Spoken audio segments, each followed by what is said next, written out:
मतलब क्या, ला इलाहा इल्लल्लाह, तेरा मेरा रिश्ता क्या, ला इलाहा इल्लल्लाह, ला इलाहा इल्लल्लाह, ला इलाहा इल्लल्लाह।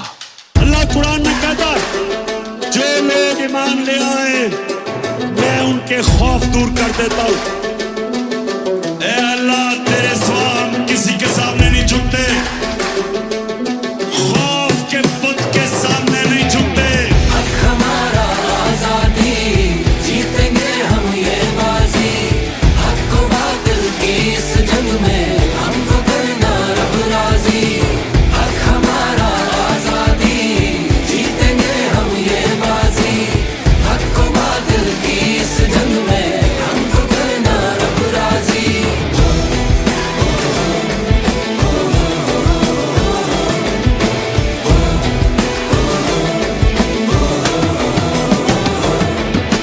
कौन सभी तैयार है, अब आर है या पार है, खून की ललकार है, अब आर है या पार है।